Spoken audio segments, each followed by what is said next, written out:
오늘 우리에게 주시는 하나님의 말씀은 열왕기하 19장 1절에서 7절까지의 말씀입니다. 열왕기하 19장 1절에서 7절까지의 말씀을 교독하시고 마지막 절은 함께 합독하시도록 하겠습니다. 히스기야 왕이 듣고 그 옷을 찢고 굵은 배를 두르고 여호와의 전에 들어가서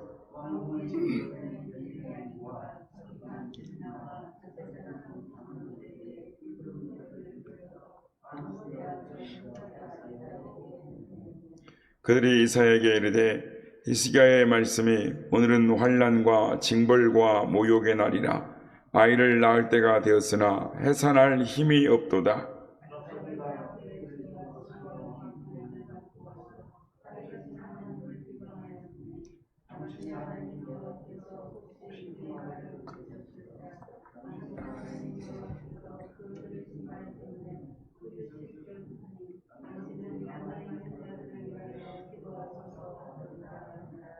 이와 같이 히스기야 왕의 신복이 이사야에게 나아가니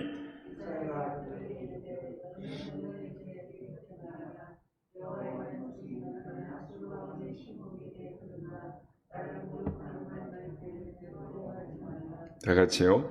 내가 한 영을 그의 속에 두어 그로 소문을 듣고 그의 본국으로 돌아가게 하고 또 그의 본국에서 그에게 칼에 죽게 하리라 하셨느니라 하더라.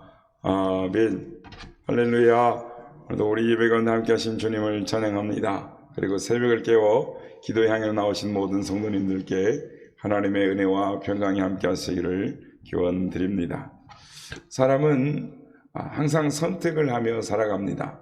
무엇을 선택하느냐에 따라 희비와 손익이 엇갈리는 것입니다. 그래서 누구든지 후회함이 없는 선택하기를 원하는 것입니다.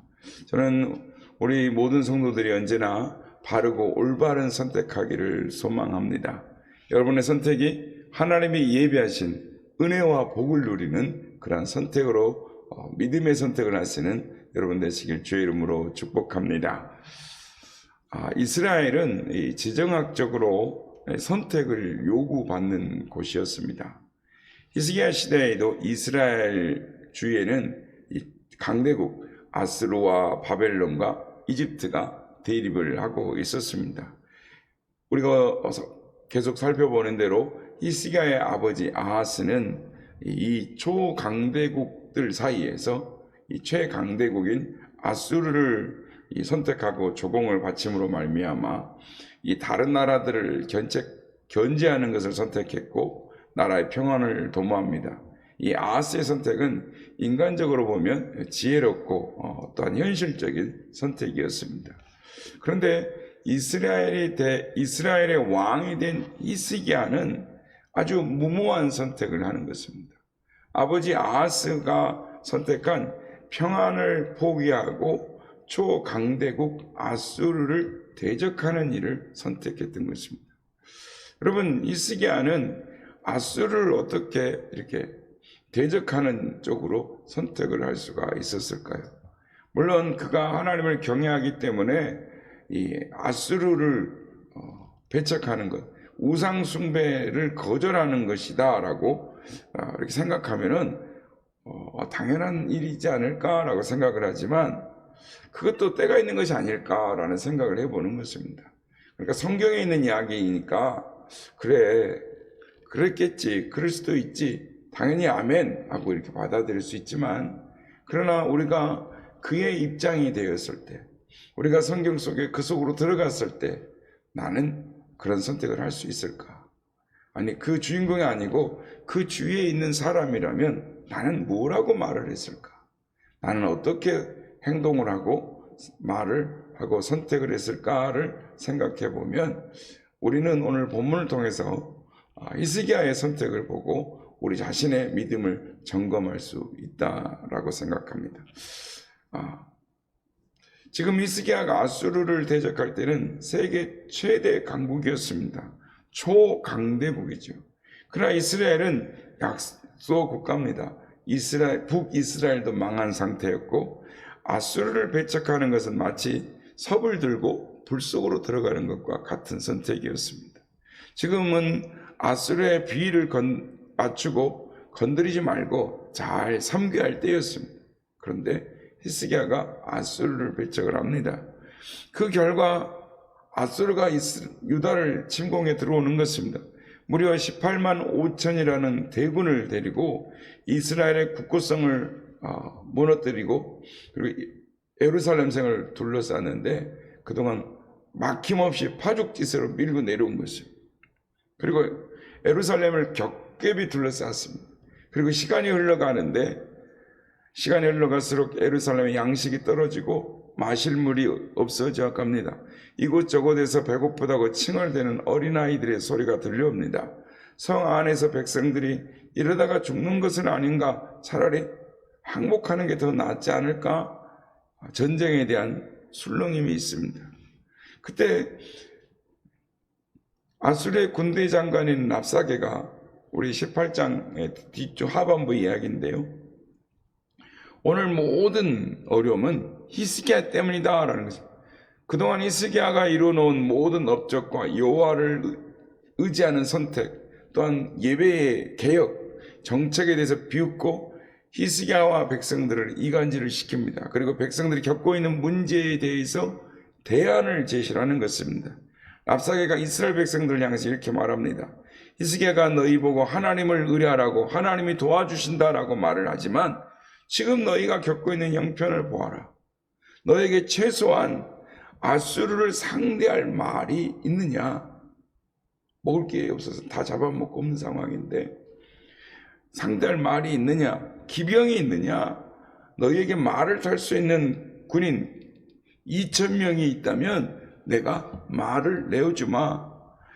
너희가 아니 말을 타는 이 기병 2,000명이 있다 할지라도 너희가 우리와 싸울 수 있겠느냐? 너희가 이기겠느냐? 그건 불가능한 싸움이 아니겠느냐? 그러므로 히스기야가 하나님이 너희를 도와줄 것이라고 여호와를 의지하라고 하는데 그것을 믿을 만한 말이 못 된다.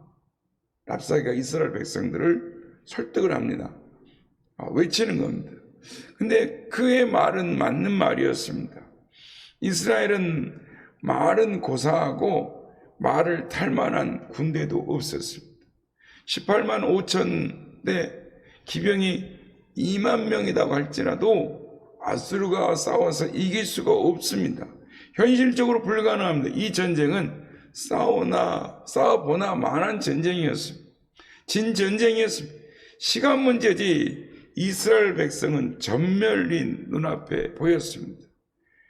폭풍 앞에 작은 등잔불과 같았습니다.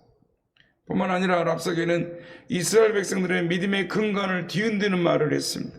너희가 지금 어려운 일을 당하는 것은 그동안 너희가 히스기야를 믿고 따랐기 때문이다. 그동안 히스기야가 펼쳐온 정책들을 보아라. 그가 이스라엘 곳곳에 산당들을 없애버렸지 않느냐? 그리고 예루살렘에만 와서 예배를 드리라고 했지 않느냐? 너희들 생각에 그것이 하나님 뜻이라고 생각하느냐? 어찌 그것이 하나님 뜻이겠느냐? 히스기야의 생각이지. 만일 산당을 없애는 것이 하나님의 뜻이라고 했다면 너희가 어찌 이 어려움을 겪겠느냐? 하나님의 뜻을 실천을 했는데 예전에 산당을 섬기던 너의 조상들의 신앙은 다 잘못된 것이란 말이냐? 히스기야 왕 이전에 아하스 시대를 기억해봐라. 그때는 산당이든 그 어디든 나무 밑에든 자유롭게 예배를 드렸지 않느냐? 만일 히스기야가 하나님이 세운 왕이고 그가 펼친 정책이 하나님의 뜻이라면 너희가 이전보다 더 잘 살아야 되는 거 아니냐? 너에게 어려움이 없어야 되는 거 아니냐? 더 잘 살고 부강한 나라가 되어야 되는 거 아니냐? 그러나 지금의 현실을 봐라. 너희의 모습을 봐라. 지금 너희가 이전보다 잘 살고 있느냐? 아니지 않느냐? 이유가 무엇 때문이냐? 누구 때문이겠느냐? 바로 히스기야 때문이지. 이스라엘 백성들아, 잘 생각해봐라. 만일 하나님이 히스기야 편이었다면, 히스기야의 말이 맞았다면 어찌 오늘날 아수르 군대 장관인 내가 예루살렘을 징벌하러 왔겠느냐? 이건 너희가 히스기야에게 속아서 하나님을 잘못 섬겼기 때문에 하나님이 너희에게 징벌을 내린 결과다. 그리고 또 말합니다. 너희 성 안에 먹을 것과 마실 물이 없지 않느냐? 지금 마실 물이 없어서 소변을 마실 지경이 아니냐? 만일 너희가 항복을 하면 너희가 히스기야를 포기하고 내 주 아수르 왕 사네브립을 섬기면 포도와 무화과 나무를 먹게 해주고 각자의 우물물을 마시게 해주겠다. 지금의 현실보다 더 좋은 곡식과 포도주가 있는 지방으로 기름과 꿀이 있는 것으로 너희를 인도하겠다. 그러므로 히스기야가 너희 보고 여호와께서 우리를 건지시리라 여호와를 의뢰하라고 설득할지라도 믿지 마라. 그건 순 거짓말이다. 히스기야가 너희를 생각해서 하는 말이 아니라 자신의 목숨이 아까워서 히스기야 하는 말이다. 믿지 마라 라고 합니다. 여러분, 랍사게가 하는 말이 하나도 틀린 말이 없었어요. 현실적으로 그들이 겪고 있는 현실이었습니다. 얼마나 논리 정연하고 설득력 있는지 모릅니다. 아마 그 말을 들은 이스라엘 백성들은 심령이 요동쳤을 것입니다. 그동안 성전 안에는 히스기야 정책에 못마땅했던 사람들이 있었습니다. 히스기야 때문에 누려오던 산당 예배의 기득권을 포기하여야만 했던 사람들도 있었습니다. 히스기야가 국고성을 쌓는 정책에 의해서 세금과 노동력 차출에 의해서 시다 올려오던 백성들이 있었습니다. 랍사게의 이 말은 그동안 억눌려왔던 불만의 화약고를 점화를 하는 것과 같았습니다.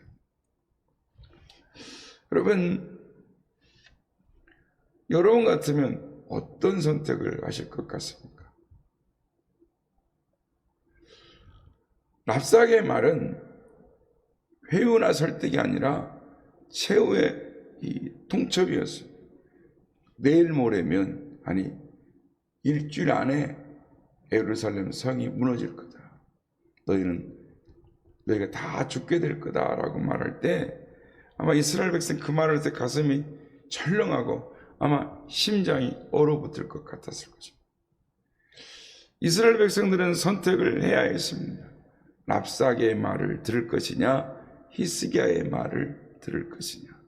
죽을 때 죽더라도 하나님만을 섬길 것이냐, 아니면 일단 살고 봐야지, 지금은 타협하고 기회를 봐야 할 것이 아니냐. 이스라엘 백성들은 선택을 해야만 했습니다. 여러분은 어떤 선택을 하시겠습니까? 예루살렘 성벽에 갇혀서 먹을 것이 떨어지고 마실 물이 없어 소변을 마실 정도가 된다면 히스기야의 말을 들으시겠습니까? 랍사게의 말을 들으시겠습니까? 우리는 오늘날 어려운 시대를 살아가고 있습니다.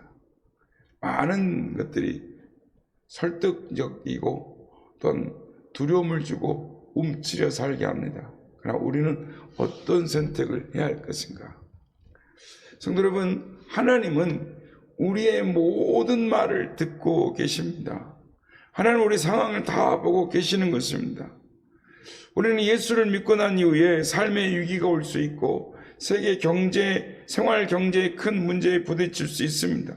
하나님께 기도해도 하나님의 음성이 들리지 않을 때가 있습니다. 도리어 사람들의 경제 위기, 탄식 소리만 들리는 것입니다. 모든 것이 타당성 있게만 들립니다. 그런 소리를 들으면 세상이 끝나는 것 같습니다. 주위 사람들이 뭐라 그러냐면 네가 꼭 그렇게 믿어야 되냐, 이렇게 어려움을 겪는 건 네 신앙 때문이다, 한 발 뒤로 물러서야 되는 거 아니냐, 네 때문에 가정의 불화가 끊이지 않는데 믿음에 대해 비난하고 조롱하는 것입니다. 그러나 우리는 그런 상황에 있을 때 어떤 말도 할 말이 없는 것입니다. 답답하기만 하는 것입니다. 그저 안타까운 것입니다. 그래서 오늘 보면 3절 말씀처럼 아이를 낳으려고 해도 해서날 힘이 없는 것입니다. 사면초가인 것입니다. 다 벗어 던져버리고 싶지만, 마음 가는 대로 포기하고 싶지만 하나님의 영광을 가리는 것 같아서 두렵고 괴롭습니다. 하나님께 하소연해보지만 하나님은 들으시는지 안 들으시는지 전혀 반응이 없습니다. 누가 기도하면 들어준다고 했습니까? 하나님의 말씀대로 최선을 다했는데 왜 결과가 남의 조롱이나 들어야 하는 걸까요? 지금 하나님은 어디 계시는 것일까요? 성도 여러분, 이런 경우를 당해보신 적이 있으실 것입니다. 그때 여러분은 어떻게 하셨습니까? 하나님은 여러분에게 어떤 분이십니까? 어떻게 하셨습니까? 오늘 본문을 통해서 히스기야가 어떤 선택을 했는가를 주목해 보아야 하는 것입니다. 히스기야는 지금 많은 백성들이 흔들리고 요동치고 있습니다. 그리고 갑자기 백성들이 자기에게 반란을 할지도 모릅니다. 어느 순간에 비명 행사할지도 모르는 그 위기의 선택에 있습니다. 그렇다면 우리는 어떤 선택을 할 것인가? 히스기야는 자신의 기도 소리를 들으시는 그 하나님을 끝까지 신뢰합니다.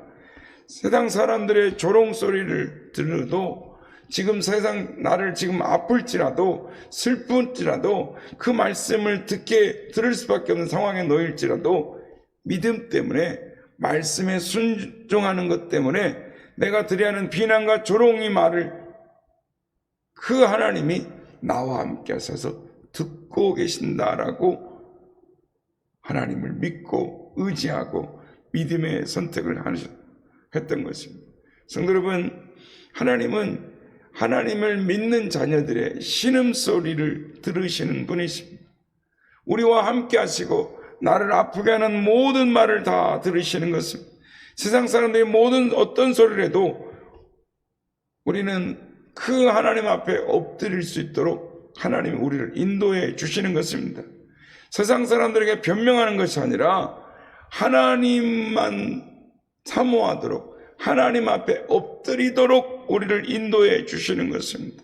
성도 여러분, 우리가 두려워서 괴로워서 고통스러워서 눈물을 흘릴 때 하나님은 우리의 마음의 소리를 들으시는 것입니다. 그리고 사랑하는 내 아들아, 사랑하는 내 딸아, 내가 너의 소리를 들었고 내 눈물을 보았고 너를 위하여 내가 새 일을 행하리라 라고 말씀을 하시는 것입니다. 힘들고 어려울 때 우리는 세상을 바라보는 것이 아니라 나의 당면한 현실의 문제를 바라보는 것이 아니라 이 모든 것들을 들으시고 보고 계시고 나와 함께 하신 하나님, 가장 선한 길로 의의 길로 생명의 길로 인도하실 그 하나님을 바라보는 우리 모두가 되어야 될 줄로 믿습니다. 오늘도 우리는 하루 가운데 많은 것을 선택하게 될 것입니다. 그 선택 가운데 나와 함께 하신 하나님, 나를 지켜보고 계신 하나님, 그 하나님을 의식함으로 믿음으로 나아갈 때 우리에게 승리가 예비되어져 있습니다. 불가능한 것 같았지만 이스라엘에게 하나님의 승리가, 히스기야에게 하나님의 승리가 있었듯이 오늘 우리의 삶 가운데도 하나님이 예비하신 승리와 은혜가 있게 될 줄로 믿습니다. 선택의 기로에서 믿음의 선택, 하나님을 선택하는 우리 모두가 다 되시기를 예수님의 이름으로 축복합니다.